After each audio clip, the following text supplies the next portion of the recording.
Hey everyone, welcome to the RotoGrinders Morning Grind podcast. I'm your host, Stevietpfl. It's Monday, December 16th, 2024. We have a 6-game NBA slate to talk about here on today's podcast.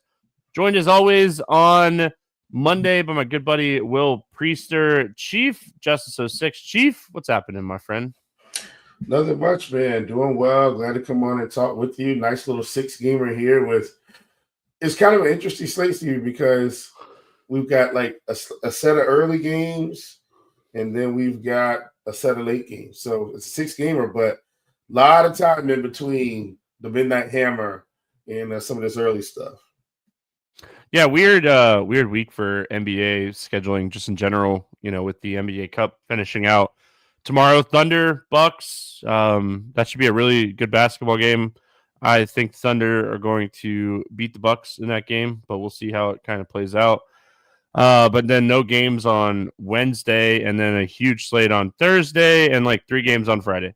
So it's a very interesting week as far as this stuff goes for NBA. Sorry, I am tired. I just want to just start the podcast by saying I had to get up at 5:30 the last 2 days to coach volleyball, and I'm not a 5:30 in the morning person. I'm not a person that gets excited when the schedule gets posted and we have a morning wave. I'll just say that. So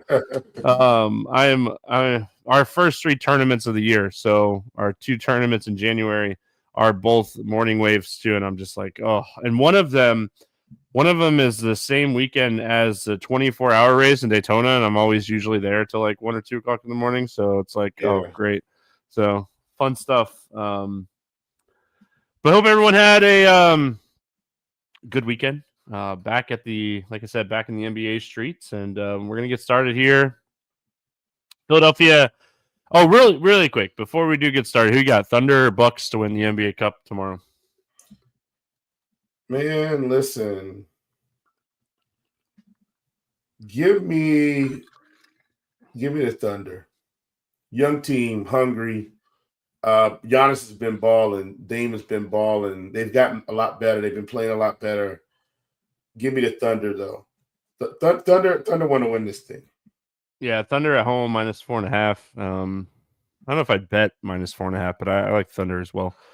Maybe if you're making a single game parlay on a prop or two you take the Thunder money line. But I'm with you. I like I said, I like the Thunder. Yeah. All right, we got Philadelphia at Charlotte, 213 total. The 76ers are a 2-point favorite in this game. Looking at the injury report here for Philadelphia. Sorry, I lost my train of thought. Embiid is out. Caleb Martin is out, and Jared McCain is out. McCain got injured. I think it was Friday. Torn meniscus, I think they said. Torn meniscus. Just hate that, man. This team is in shambles. Yeah, rough start to the season for Philadelphia. Charlotte side, LaMelo is questionable. Trey Mann is out, and Grant Williams is out. We'll start here with the Philadelphia side. I mean, no Embiid, no Martin, no McCain. 8,800 Maxey. We know the usage is going to be there. Paul George, 8,300, but I think we could kind of go down a little bit here. Kelly Oubre has been playing really good, over 30 DraftKings points in 4 straight games. I don't necessarily hate this spot for him. I think Drummond at 5,500 is okay. It's just all about minutes for Drummond. What are you looking at here for Philadelphia? Yeah, definitely fine with Oubre. And Steve, I've kind of been playing Oubre even when he was in the lower 5K range. So it's kind of really paid off for us over this stretch. How are they actually going to handle Drummond? Meaning, are they going to actually give him starter minutes, Stevie? Or are they going to give him rotation minutes? If he's going to get 30 minutes, I'm pretty interested. But I'm just not sure they're going to handle it. It feels like they're going to keep him in the low 20s, but I could definitely be wrong. I like Maxey. I think he's fine. I'm probably not as high on Paul George just because of the price. If he was 7,500 still, Stevie, I think I'd be in on it.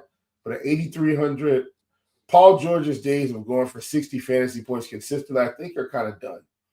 I think he's more of a mid to high 30s, low 40s guy on a regular. So I don't really plan to play him. It's probably mainly Oubre and Maxey for me. Maybe a sprinkle of Drummond. Yeah, and I see chat talking about Council. I definitely think you could take some like large field tournament shots on Council. Came off the bench. He had a huge like first half the other night, and then kind of backed it up. Like his usage was fantastic in that game.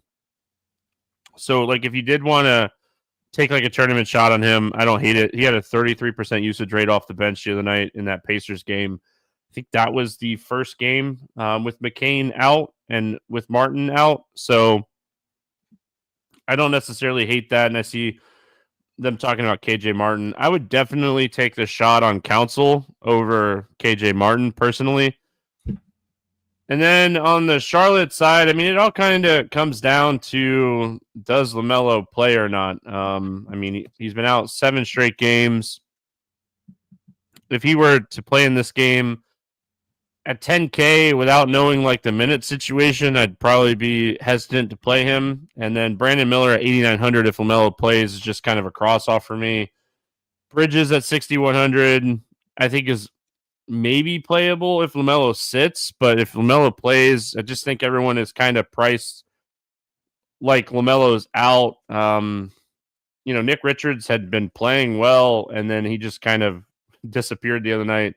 Mark Williams has been getting a little bit of run, and he had a nice game the other night, but kind of a mess here with your Hornets. Oh, it's a certain mess, and it's not getting any better. The only thing that's going to happen when LaMelo comes back is, we'll kind of know where our star player, is going to fit in this thing. But if he's out, I'm probably interested in Mitchich, but I'm still not going to be going crazy with Charlotte players here. Everybody is priced appropriately for their role. Now, maybe Bridges, like you said, I think Bridges would have a little bit more meat on the bone. But generally speaking, I don't really want to play anybody from Charlotte today. If LaMelo plays, I'm definitely not playing anyone. All right, we got Miami at Detroit is where we go next. This game has a 218.5 total. 2 of the slower paced, better defensive games, I guess, to start off the slate here. Heat 4-point favorite in this one. The injury report for Miami, Jovic is out and Josh Richardson's out. And then on the Detroit side, Tobias Harris is out, and that was it. So we'll go to Miami here first. I mean, starting lineup wise, pretty healthy for Miami. Nothing like jumping off the page for me value wise. Anything that you like here for the Heat? Nothing crazy. I mean, when's the last time we've seen Terry Rozier at 4,500? Oh, it was just the other night. Steve, and not excited to play him at all. Yeah. I was going to say, I would say he's borderline too cheap. Like we saw with D'Angelo Russell, but it's not. They're in 2 totally different categories in terms of production. I just feel like everybody is kind of right there. Nobody's exciting. Even Jimmy Butler, like if this was 2 years ago and Jimmy Butler was 7,400, we'd be lining up outside this arena to play him. But he's not the same player right now. Hero's been playing fine, but I feel like they're just all kind of eating into each other. So I don't really want to play anyone from Miami. Yeah, I mean, I think it's really interesting that they're giving like this two-way guy, Drew Smith, some run here recently with Richardson out. He's played at least 26 minutes in 3 straight games. He's not doing a lot, but he's 3,800. If he got you 20 fantasy points at 3,800, he's not going to kill it. Kill your lineup. Just nothing like exciting about Miami here. I just wanted to bring up Drew Smith because I find it interesting that, I mean, they're really giving him run, and I could see them maybe converting him to like a standard contract here over the next week or so. minutes wise is great. So I mean, if anything for Miami, I would probably take some shots on Bam, but I'm not excited about it. And then on the Detroit side, Tobias out definitely opens up some minutes. I mean, where do we get excited though? Like, Cade has been great. He's expensive against a slower paced Miami team. Good defense. Jaden Ivey is 6,700 against a tough team. I mean, maybe we get excited about playing like Malik Beasley because he's 4,600 and Tobias is going to be out, and like Beasley's going to play 30 plus minutes. But I don't know. I'm really interested to see what projections we get. Like, what is going to be like the biggest bump here with Tobias off the floor? Because I mean, we could look at court IQ and we could take Tobias off the floor, but it's just not. It's not like going to give us the best idea. I feel like because we've had Duren out so much this year. If we're looking at court IQ and we take Tobias Harris off the court, the biggest bump, Jaden Ivey, Malik Beasley. So those. I think Malik Beasley is the guy that I'm targeting in this situation, but I'll see what projections say with Tobias out as well. Yeah, for sure. I was actually contemplating whether or not we took a shot on a guy like Isaiah Stewart, but I mean, he can't play 28 minutes and be unproductive every game, can he? Like, he's not Tony Snell. So we'll just have to kind of see how they handle him. I think we're always going to differ on Cade, like the way he's played this season. I'm willing to play Cade in any matchup right now. He's continuing to hold under 10K. This is a guy that has 60-foot upside. I mean, he's put up 60 against Boston, 70 against New York,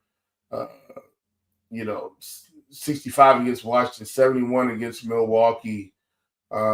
Faced Miami earlier, only 44 fantasy points in that game. But I just, 52 against Boston again. I trust Cade to get it done. But only in tournaments. Only in tournaments. Yeah, I see Colin in chat mentioned Asar Thompson. I could see it. Like, I like Thompson. I think he's very talented. It's just the minutes haven't been there at all. And he was the one that was dealing with like blood clotting issues. So, I mean, his highest game minutes wise has been 20 minutes. If you wanted to take the tournament shot and hope they kind of extend him a little bit here, I mean, Thompson's a guy that can score in bunches when he's healthy. So, I don't hate the tournament call, like large field tournament, 3,900, boom bust for sure. But I can't get excited about it. They've been playing Holland too, so I don't know. I just think the situation is really tough to kind of figure out here. Yeah. Cleveland at Brooklyn. This game has a 220.5 total. Cleveland is a 10-point favorite. Looking at the injury report here for Cleveland, Craig Porter Jr. is questionable. Strus is out. Mobley's probable, even though it says questionable on DraftKings, but he's probable here. On the net side, Bogdanovich out, and I doubt Melton plays in this game. And obviously Schroeder's gone. That trade happened. So I don't think Melton will be activated. And who was the other one? Wasn't it Beekman? Cam Thomas is out too, and Zaire Williams. I missed that. All right, we'll go Cleveland here first. They should smash in this spot. I mean, if you get any kind of minutes from Josh Allen and this game stays close, Josh Allen at 7K is probably my favorite play here. Yeah, for sure. I'm okay with Mitchell. I'm okay with Garland. But at the same time, I'm not okay with any of them. You mentioned Josh Allen at 7K. Like, I totally get it. Excuse me, everybody. Stevie and I have been coaching this weekend, so please bear with us. I've kind of liked Allen anyway at this lower 7K, upper 6K price point. He's probably about the only person I would play. Like I said, I do semi like Garland, but I wish he was more like 7,200, not 77. I think that's a little bit too much. You got to stop that yawning stuff. Killing me small. Killing me, Smalls. Sandlot, great movie. Spoiler alert. All right, Brooklyn side. I mean, if there was ever a time to play Keon Johnson, 4,900. I know it's a really, really tough matchup against Cleveland. But I mean, doesn't Keon Johnson like go into a 30+ minute role now? Like, am I missing something here? He should, unless they're going to give it to Shake Milton. That's the only alternative, I Oh think. gosh. What, like, if you're gonna trade away Dennis Schroeder, Ben Simmons is next, right? Like we kind of already know. Ben Simmons is gonna get traded or bought out. We know that's happening soon. Yeah. So like if you're just gonna do this, you're dealing with all these injuries, like see what you got. I mean, you know what you got in Shake Milton. Yeah. The crazy thing is Brooklyn just did this, feels like 2 or 3 years ago, and it feels like they did it 2 or 3 years ago before that. It feels like they did. What was it? Was it like 3 years ago they just tried to win a championship and they spent a ton of money and got KD, got Kyrie, got Harden, and then before that fiasco.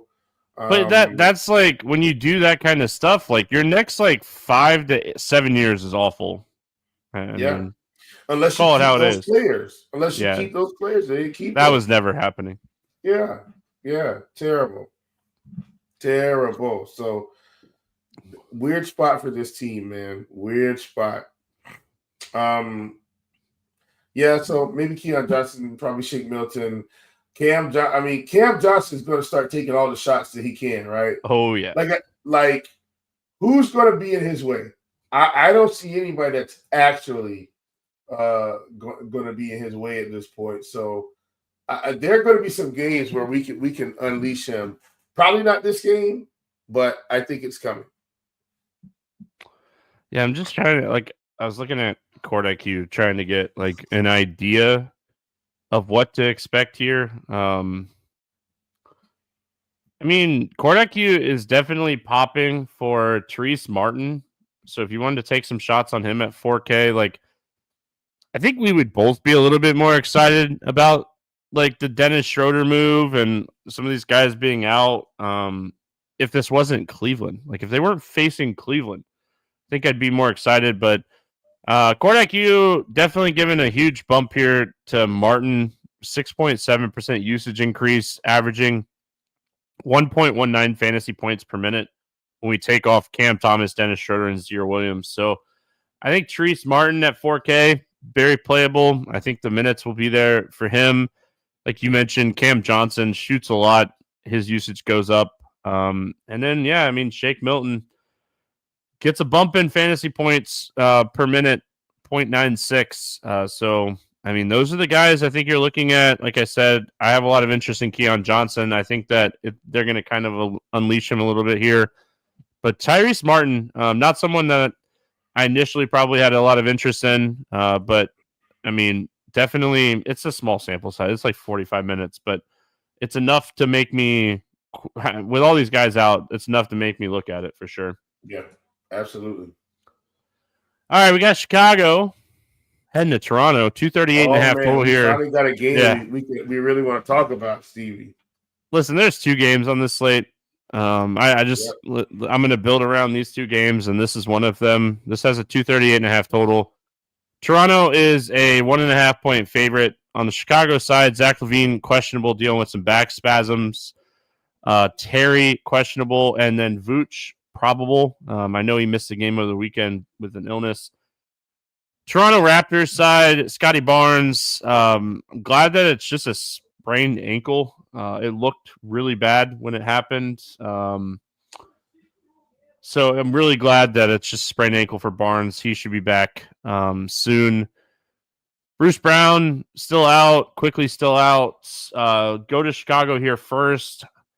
I mean, honestly, I think Vooch eats in this spot. It's just whether or not we want to pay $8,500 for Vooch, because it's so rare that we get like Vooch going for 50, 60 fantasy points. What do you like here for Chicago? I really wish we could get prime Zach LaVine back. He's just not there right now. He keeps getting hurt. I look at this team like, do we play Giddey in this spot? Like, Giddey's been playing great. I actually think he's a pretty good candidate on this slate, Steve. Like, I like him a fair amount in this game, like just in terms of everything he's been doing, just his all-around game. So I like him.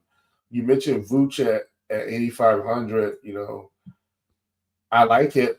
Don't love it. I wish he was 7,800. You know what I'm saying? Like, and he's still going to be fine in this slate. But I wish he was 70, more like 7,800. How much do you trust Kobe White at 6,400 in this spot? Like, he's getting enough minutes. We just even kind of score. Ayo, has been improving, so now he's 6,200. I want to play Levine. If he plays, I think I still play him. But ironically, Stevie, out of all these guys, I think Josh Giddey is my guy from Chicago today. Yeah, fair enough. I hope you all listened to us on Friday when we told you it was Jalen Smith day if Vooch sat 30. Yeah, he went like almost 11x, I think. Yeah. Hey, we don't always get them right, but we were right about that one. So was probably 70% of the field. Yeah. I like the Toronto side a lot more in this game. For what it's worth, I will play some Chicago. Like I said, Vooch is probably my favorite. And then on the Toronto side, I mean, no Barnes, no Quickly. RJ Barrett's going to shoot a ton in this game. Jakob Poeltl should have a really good a really good game here. We should see Grady Dick potentially shoot more. I mean, I feel like he's going to be the primary scorer next to RJ Barrett here. Ochibi, Abaji. I said Ochibi. I looked at it. Oh Abaji. man, I combined his first and last name. That's when you know you're tired. So, I mean, a lot of potential here. Mitchell, 4,300, should play. I mean, he should handle the ball. They could potentially play him 30-plus minutes. So, a lot to like for Toronto facing the fastest-paced team in the NBA that also ranks. I think they're still 20. Yeah, they're 26 in defensive rating. Toronto is like the prime target today on this slate for me. Yeah, for sure. And, you mentioned RJ, he's 9,100, but I think that's worth it today, considering the matchup and the situation. If he was 9,100, some of these other guys were playing. Obviously, I don't think he'd really be in the running, but I definitely think it's, he's got a shot today.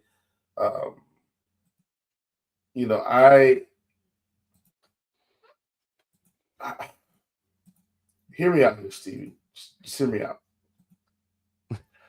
So Grady Dick's 5,900. I wish he was cheaper, but like you mentioned his shot attempts, and here's why I'm bringing this up. He took 21 shots in the Dallas game, 19 shots in the Miami game, 17 shots in the Cleveland game. Like, he's not hitting that every game, but like every other game, he's pretty much taking close to 20 shots. I think it's a great call to try to get Grady Dick in those lineups because he's going to be shooting a ton. He should shoot a ton in this game. So I just wanted to bring that up because sometimes, we talk about something and maybe they're like, oh, okay, yeah, Grady Dick. But listen, because you mentioned him being a primary scorer, and some people might be like, what? No. Yes. He's taking close to 20 shots in some of these games or more. Like, he needs to be on the radar. Can handle the ball a little bit more, too. I mean, that's not something to overlook here as well. I mean, Scotty Barnes being off the floor is massive, and then you get a matchup like this against Chicago, and it's just, I mean, it's a dream spot. I mean, Grady Dick, RJ Barrett, I think are going to be your two primary targets here, but don't sleep on Jakob Poeltl. 1.29 fantasy points per minute this season with Barnes off the floor. So Jakob Poeltl is someone that could easily smash in this game. So don't sleep on him. I considered it. It's just with our boy, man, played at Gonzaga. Kelly Olynyk, he's bad. And it might cut into his minutes. I don't know. We'll just have to see how they handle it. I don't know. I mean, Olynyk played 11 minutes the other night, and Barnes was out of that game. So It was. Did you see their starting lineup the other night? I thought it was super interesting. They didn't start a traditional point guard. Like Grady Dick and RJ Barrett were the two guys kind of handling the ball. And they started, was it Mogbo? I think is his name.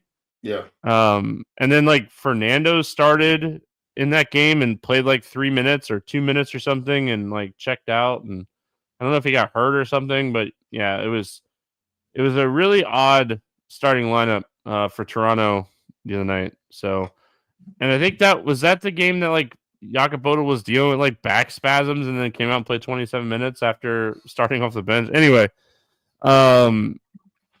listen, RJ Barrett, Grady Dick, they're going to handle the ball a lot. They're going to shoot a lot. It's Chicago. Don't sleep on those guys. RJ's played some point when he was in college and probably a little bit when he was with New York, like just handling the ball. So, yeah, they're going to be fine. Yeah, triple-double against the Heat. Now he gets the Bulls. Nothing. All right. Yeah, I mean, going to the next one, and this is the other game that I was kind of talking about here. We got Denver at Sacramento, 237 total. Nuggets a 1-point favorite on the Nuggets side. Christian Braun is questionable. Holmes is out, and Sarge is out still. Kevin Huerter doubtful, and Trey Lyles out for the Kings. I mean, how do we not play Jokic here? It's a 6-game slate. You look at the studs on this slate. Yeah, Cade's on this slate. Like Cade. Harden's on this slate. We're going to talk about him in the next game. You could definitely prioritize Harden. I get it. We talked about Barrett. I mean, I could see myself building like a Barrett Harden lineup and not prioritizing Jokic. But I mean, realistically, if you had to pick one person to go over 70 fantasy points on this 6-game slate, Jokic is the guy you pick 9 out of 10 times. Yeah, absolutely. And, I think if you're mass multi-entering, obviously you're going to get to him. I think if you're in 3-entry max, you definitely should be getting to him. If you're a single entry, you probably still get to him. He's definitely the upside play here. And this should be an up-tempo game too, Stevie. So Sacramento isn't a slouch team. If Denver wants to win this game, they're going to have to win the game. It's not going to be handed to them. And so I definitely like this spot. I think it's a really, really good spot for them. When I look at their team overall, like Jamal Murray is supposed to play, so that kind of eats into some of the peripherals, but nothing's going to really eat into Jokic, and so that's why I mean, as the biggest stud on the slate, I think we get him in. Sorry, I got sidetracked by the Charbonnet touchdown. I've been watching the FanDuel WFFC Fan Championship $1 million to first place tournament. That was this weekend. I'm going to be profitable in that one, so I'm happy about that. But I don't have a chance to win. But the guy that's leading right now has a 0 from Jalen Waddle. Winning $1 million right now currently with Jaden Waddle in his lineup with a 0. But in football, that's almost impossible. Yeah. Industry friend, the Colts, is now in second place, tied with somebody else in second place that has Charbonnet, and Charbonnet just ran off a long touchdown there. So it is now like 0.4 fantasy points away from going from $75,000 to $500,000 for two people. So the guy that's in first place right now, sweating this one because he's likely, if Charbonnet kind of does anything here towards the end of this game, he's likely to fall to like fourth, go from $1 million to 35,000, 40,000. It's crazy. Oh man, yeah. Hey Derek, I had his negative 0.44 from Levis on my early only lineup, and I text our good buddy Derek Noto, who I do the NFL podcast with, and we had some laughs about Levis because my team was baller. I think I went like 9x with Will Levis as my quarterback in the early only slate. So wow, yeah, good job, Levis. Like I win so many tournaments if Levis does anything. But anyway, all right, back to basketball. Got sidetracked. Sacramento side of this game.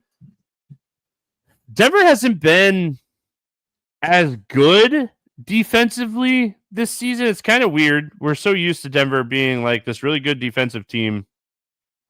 They're kind of a middle of the road defense this year, but like fantasy points wise, they've been really solid. What do you like here for the Kings?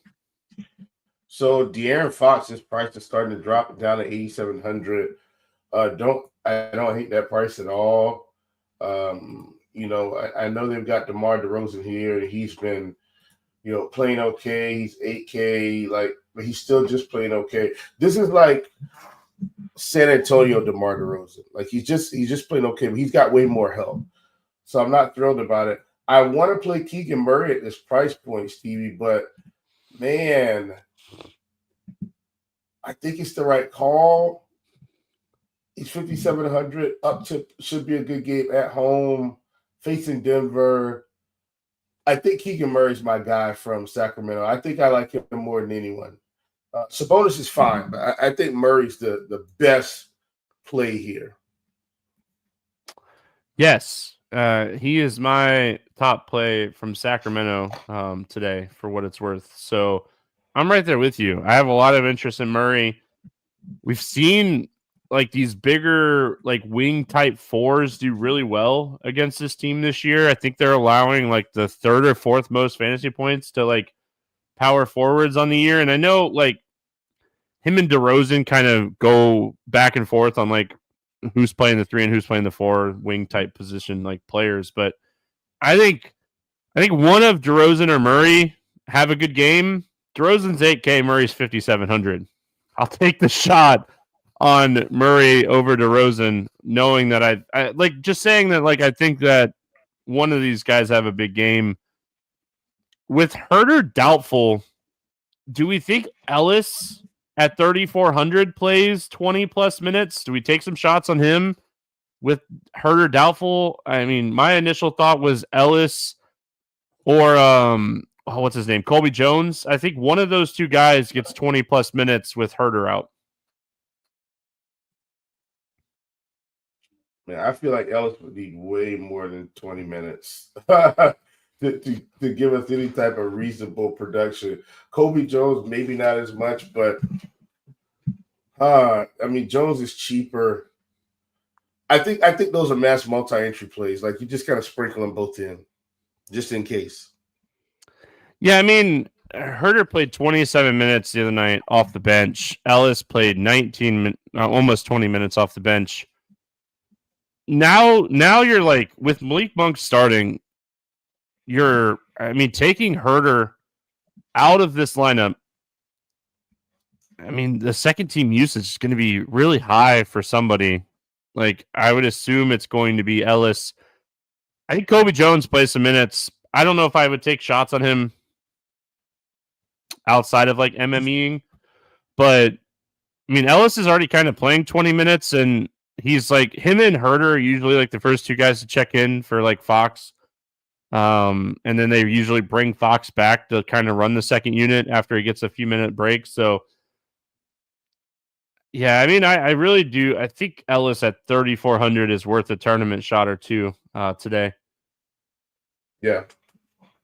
All right, I get it. He's cheap enough for sure. He's just so cheap. Like if it goes from like 18 to 20 to like 24, so cheap that like you could fall into fantasy points at that point. So I like the idea of him getting more usage on the second unit with Herter out too. Might get a few extra shots up. All right, we got Utah at LA taking on the Clippers, where we kind of finish out here. 224.5 total. Clippers an 8.5. Yeah, 8.5 point favorite.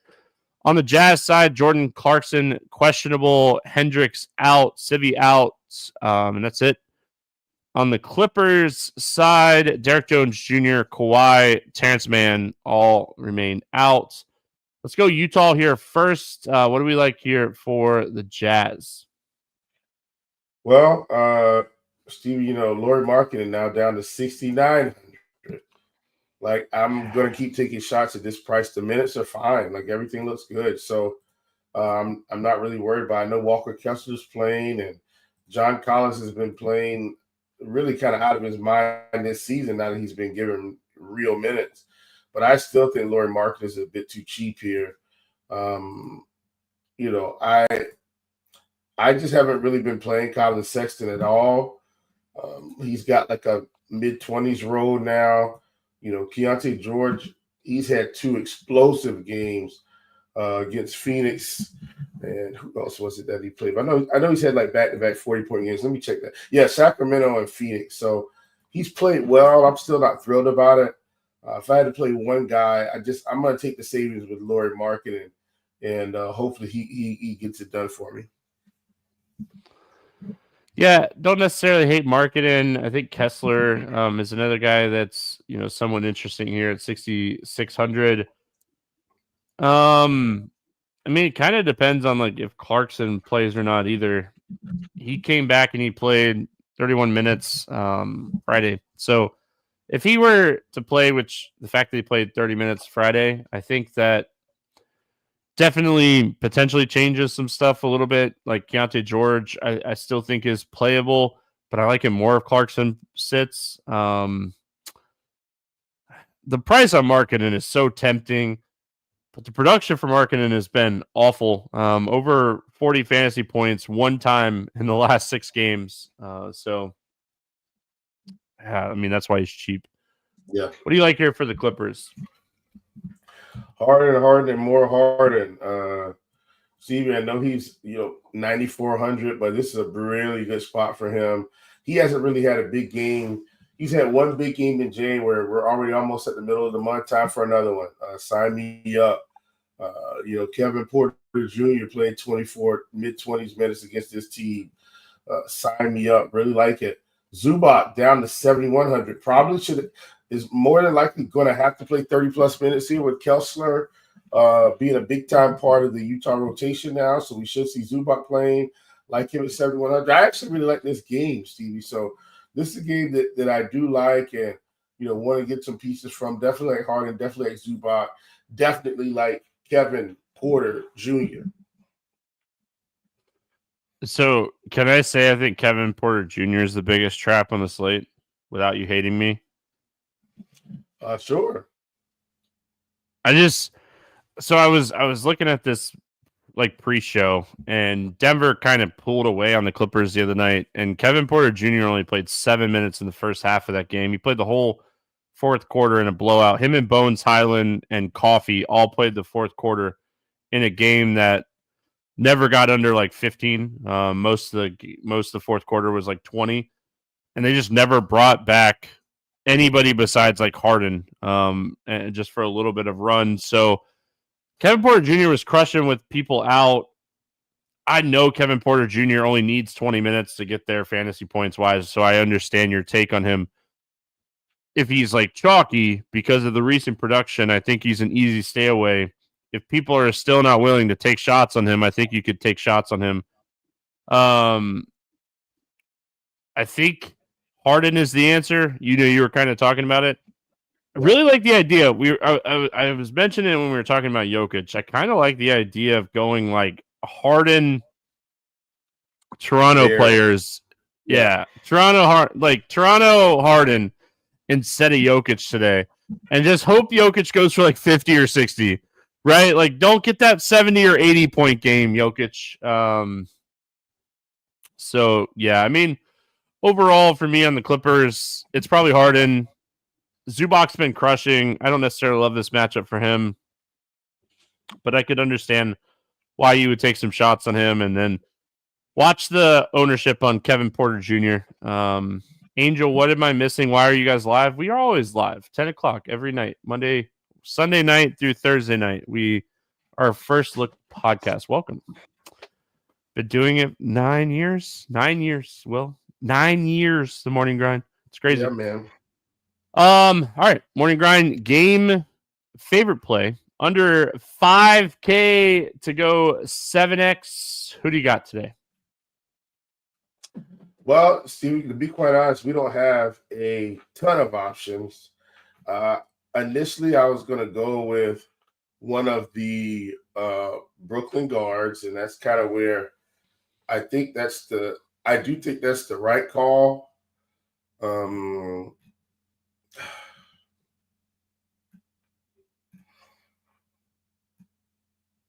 man. Just give me KPJ. Give me Kevin Porter Jr. So I'm not letting you. He's playing Utah, man. That's all it is. He's playing Utah. He's like, I'm not letting you talk me off of him. I'm gonna go Keon Ellis, 3,400 for the Kings. With Herter doubtful, I could see Ellis getting 22 minutes, 23 minutes, and I think that he has a little bit of upside. Over 8K to go under 5X. Who is your bust today? Give me Brandon Miller. I think. Even if LaMelo doesn't come back, he's not guaranteed to come. He's pretty expensive. Been productive, but yeah, give me Brandon Miller. I'm gonna go Paul George. Yeah. Paul George, fantastic NBA career. he's just not gonna make my lineups today, so I'm hoping it just doesn't work out. Who's your favorite 6X play? Man, I feel like we might have the same one. I'm going up a little bit. Listen, guy, don't let me down. Give me RJ Barrett at 9,100. Well, I wrote down two names. RJ Barrett was definitely one of them. The other one was on his team, and it was his running mate for the next little while here with Barnes hurt. Give me Grady Dick at 5,900 to get the job done. Yep. Favorite GPP ceiling play? Who do you think has the highest ceiling on the slate? The right answer is Jokic, and I'm going Jokic. Yeah. I'll go James Harden just because you went Jokic. Yeah. I don't understand NFL coaches sometimes. Like, you're down 10 with 9 minutes to go. You have a 4th and 5. I feel like I'm going for that. Just saying. Let's get weird GPP play of the day. You got a let's get weird GPP play today? I think for me, it's Cade Cunningham. I don't see the ownership coming his way. Facing Miami, give me Cade. Yeah, I was a little shocked you're on this guy too. I'm not necessarily shocked that you're on this guy. I'm hoping that we're just kind of in our own land today. Give me Keegan Murray. Hopefully he's not super chalky today. Like I said, I think one of Keegan Murray or DeMar DeRozan has a really good game in this spot, and I'm going to bet on the cheaper price tag here with Keegan Murray. Speaking of bets, betting portion of the show, any bets standing out to you? Well, I like money lines, and the money lines aren't necessarily great today, but I will say this. I think the Jazz, hear me out here. They're not better than the Clippers, Stevie, but we're getting them at plus 375, plus 350. I know it's the Jazz, but I just think those are good odds for them facing the Clippers. Give me the Jazz plus 375. I hear you. So I haven't done a 3-pick parlay in a long time, and this one is not like the juiciest of all, but I have a 3-pick parlay money line that ends up being plus 175. I got Heat to beat the Pistons, Cavs to beat the Nets, and the OKC Thunder to beat the Bucks. That's my 3-pick parlay. There's not a ton of player props up, so we're going to wrap it up. Will, any final thoughts before we get out of here? Negative, my brother. It's been a pleasure to come on and talk through it with you, and let's go get our coaches' night of rest because we will need it. Another week of coaching coming up. Yeah, I'm going to go work on our premium content for the 2-game NFL slate for Monday. So, yeah, if you want to check out all of that, make sure you're subscribed here to RotoGrinders Premium. We'll have a bunch of content up for the 2-game NFL. Man, I can't speak. NFL slate for Monday. I know we're doing expert survey because I got to go do it right now. And we're doing our value rankings as well. So make sure you guys are checking those out if you want to. That's going to wrap it up here for Monday. We're back Wednesday because there's no NBA games outside of the NBA Cup game tomorrow. So we're back Wednesday. Have a good one, everyone. We'll see you then.